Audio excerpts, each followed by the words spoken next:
Now we move on to inferential statistics, which is the last part of this video. So inferential stats make inferences about populations using data drawn from the population used. The statistician will collect a sample or samples from the residents and make inferences about the entire population using the sample, rather than using the entire population to gather data.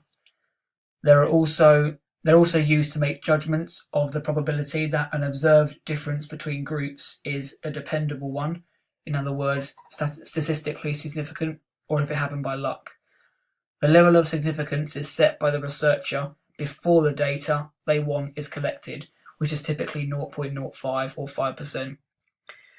They use the p-value, which is the probability that the results didn't occur by chance. Therefore, the equation will be written as it is here to the right, meaning the probability that the critical value is smaller than or equal to 0.05.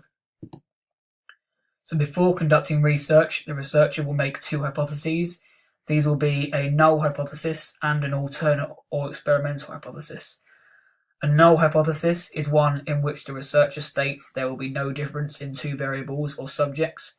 For example, if two female gymnasts were to see how their flexibility differs when one of them does 10 minutes of hamstring workouts a day for a week and the other doesn't, the hypothesis could be there will be no difference in the flexibility level of two female gymnasts.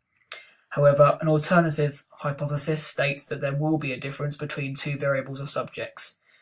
There are two examples of alternative hypotheses, and these are directional or one-tailed and non-directional or two-tailed.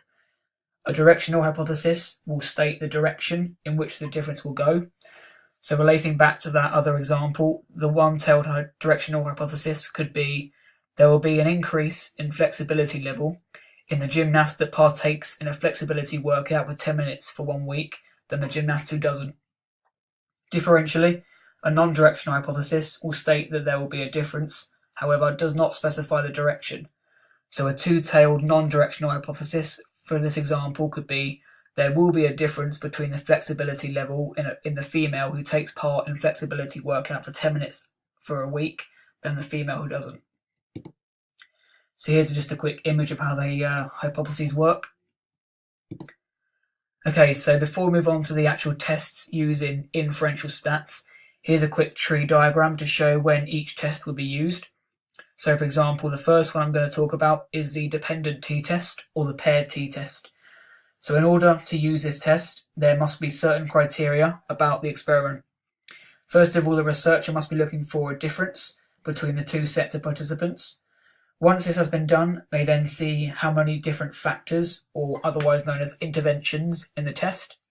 So this would be, for this example, this would be, for example, how many manipulations there were to see the effect it has on the participants.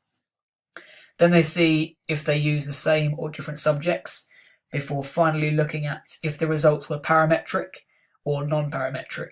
In other words, were they normally distributed or not? If all of this is true about the test, then they will be using the dependent t-test. And here I have put an example of the dependent t-test, which I've already spoken about when to use it. So as you can see from the picture on the left here, there's an equation you have to work out in order to find out if the results of the experiment are significant or not. In order to work it out, you need to know how many participants were in the study, the difference between the pre and post scores in a certain test.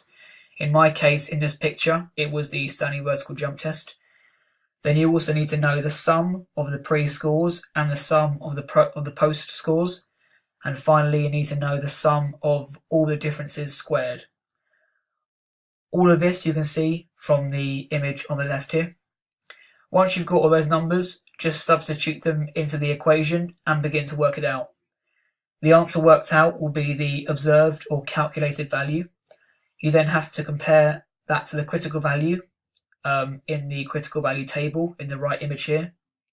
To determine the column to look down, find the 0.05 level of significance for a two-tailed test.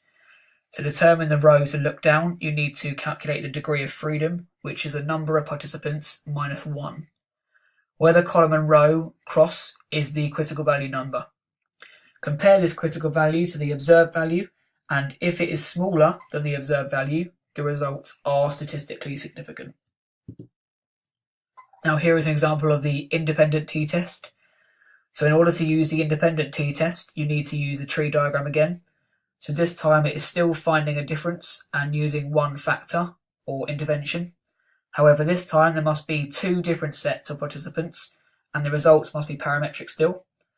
It has the same gist as the dependent t-test, as in it has the equation or an equation, and you need to substitute numbers into it from the table at the bottom in this left image to work out. Again, once the observed value is worked out, it must be compared to the critical value in the right image here. Again, the researcher is looking for the 0.05 level of significance and a two-tailed test to find the value. And the row this time is the number of participants in the first test, add the number of them in the second test, minus 2. They then, where they cross over in the table is the critical value. Again, compare it to the observed value, and if the critical value is smaller than the observed value, the results are significant. Next, we have the Pearson's rank order test. So going back to the tree diagram again, this test would be used if the researcher was looking for a correlation in the experiment, not a difference. And then also if the results were parametric, so normally distributed. Once again, it's just like the dependent and independent tests, as it has an equation and numbers from the table in the left image. They're substituted in to work it out. Once the observed value is worked out, you then again look at the critical value table in the middle here and compare them. Just as the first two tests, you're looking for the 0.05 level of significance and two-tailed test. And this time, to determine the row, it's the number of participants minus 2. Where these two cross over is the critical value. Finally, if the critical value is smaller than if the calculated value is smaller than the critical value, the results are significant, which means the researcher can accept the alternative hypothesis and reject the null hypothesis. Finally, we have the Spearman's rank order test. All the same as the other three. It has an equation, and you substitute the numbers from the table in the left image and work it out. Then compare to the critical value table with 0.05 level of significance and two-tailed test column, and the row this time is the number of participants minus 2. If the calculated value is greater than the critical value, there is a significant correlation in the results, and the alternative hypothesis can be accepted, and the null can be rejected. Then the last bit of this video, we have the same tree diagram, but for a few more tests. So for example, the Mann-Whitney U test, the Wilcoxon test, and the chi-squared test. In order to use the Mann-Whitney test, the researcher must be looking for a difference between two things. There must be one factor or intervention in the experiment. There must be two sets of participants used. And finally, the results must be non-parametric. To use the Wilcoxon test, they must be, again, looking for a difference. There must be one factor or intervention. They use the same participants, and the results must be non-parametric, so normally distributed.